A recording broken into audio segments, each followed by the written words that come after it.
Security, we have a problem in first class. The flight attendant's voice cut through the cabin as every passenger turned, phones ready. In seat 1A, a black man in a tailored suit refused to move, his calm defiance clashing with her icy smile. "Men like you don't belong here," she sneered, triggering whispers and judgment from every direction.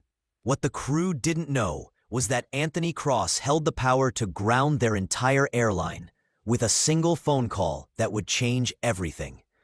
"Security, we have a situation in first class." The flight attendant's voice rang out across the cabin of Atlantic Air Flight 382, cutting through the steady hum of boarding chatter.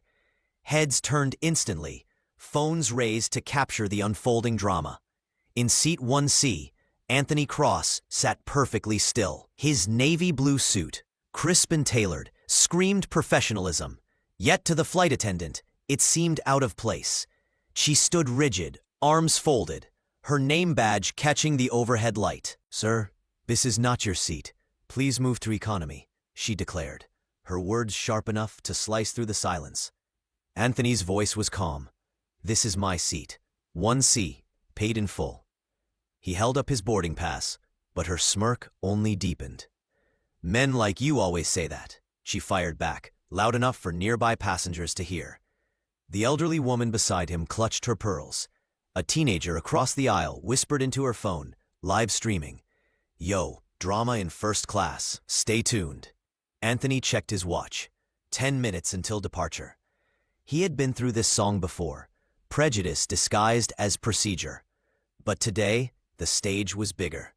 The attendants leaned closer, lowering her voice, but not her hostility. "Corporate passengers don't usually dress so urban." The poisonous word lingered in the recycled air.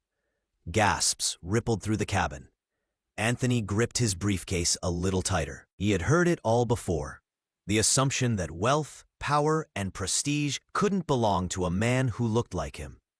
"I have my boarding pass and my ID," he said, holding them up. "That's all your airline requires." The businessman in seat 1A, a balding white man with a silver laptop, slammed it shut with exaggerated force. "Some people just love creating scenes when they don't get their way," he muttered loudly. Several passengers nodded, siding with him. Anthony's jaw tightened. The weight of judgment pressed against him, heavier than the leather seat he refused to surrender. The gate manager arrived, tall and commanding, voice booming. "Sir, final warning. Move to economy or face removal." The humiliation was now complete. A respected black executive being treated like an imposter. Cameras captured every second. The live stream counter ticked upward. Hundreds were watching.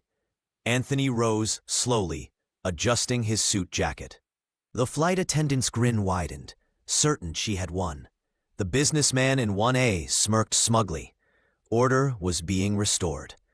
But Anthony didn't move toward economy. Instead, he stopped at row 15, where the overhead security camera had the clearest view. From this briefcase, he retrieved a phone unlike any in the cabin. Black titanium, engraved with Atlantic Air's logo and the words, "Board of Directors, Emergency Line." The murmurs swelled. Passengers leaned forward. "This is Anthony Cross," he said firmly into the receiver.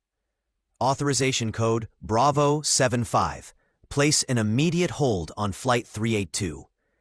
The flight attendant's face drained of color. The gate manager stiffened. The businessman in 1A leaned forward, confused. Moments later, the manager's personal phone rang. His face cycled through disbelief, recognition, then fear. When he hung up, his voice trembled. "Mr. Cross, I need to apologize. There's been a mistake." Before Anthony could respond, the captain's voice came over the intercom. "Lead attendant to the cockpit immediately." The cabin buzzed with unease. The elderly woman whispered, "Who is this man?" Her husband's phone lit up with a search result. Anthony Cross, CEO of Cross Aero Holdings. Estimated worth, $3.1 billion. Gasps swept first class. The flight attendant returned from the cockpit pale, shaken. The captain followed, hat in hand. He faced Anthony directly. "Mr. Cross, on behalf of Atlantic Air, I offer my sincerest apology. Corporate has instructed me to ensure your comfort." Anthony's voice carried across the cabin, calm but laced with power. "Comfort is not the issue. Dignity is, and that was denied to me tonight." Phones recorded. The live stream viewer count surged into the thousands. He returned to his seat, placing his briefcase on the tray. From it, he drew out documents, each one more devastating than the last. First, board meeting minutes bearing Atlantic Air's official letterhead. Second, Cross Aero Holdings annual report, showing billions in revenue. Third, a stock portfolio, hundreds of thousands of shares in multiple airlines, including Atlantic itself. The passengers gasped. Even upside down, the numbers were clear. His influence wasn't speculation. It was fact. Then came the bombshell. A fuel supply agreement worth nearly $900 million annually, controlled by his company, up for renewal within days. The live stream erupted. The flight attendant's hands shook. Her 15-year career evaporated before her eyes. The businessman in 1A, who had mocked Anthony, shrank into silence, scrolling frantically on his phone.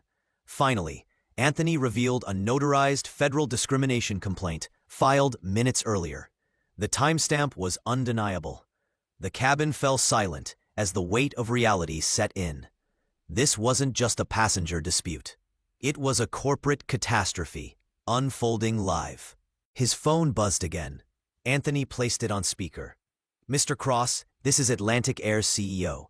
I want to personally apologize and assure you immediate corrective action will be taken." Anthony glanced around the cabin, his voice steady. "Every passenger deserves dignity. The fact that I can ground your airline only makes the injustice visible." Tears streamed down the flight attendant's face. The manager stared at the floor. The businessman in 1A refused to lift his head. Anthony leaned back in seat 1C, fastening his belt with quiet authority. "From this moment," he said, "your policies will match your promises, or your contracts will burn." The plane never took off on time. Instead, history was written at the gate, with hundreds of witnesses, thousands of viewers, and one black man who refused to surrender his seat, turning humiliation into power and power into permanent change. If this story shook you, don't stay silent. Like this video, share it everywhere, and drop a comment telling us where you're watching from and which moment hits you hardest. And above all, subscribe and turn on the bell icon, because more shocking stories of power, truth, and justice are coming.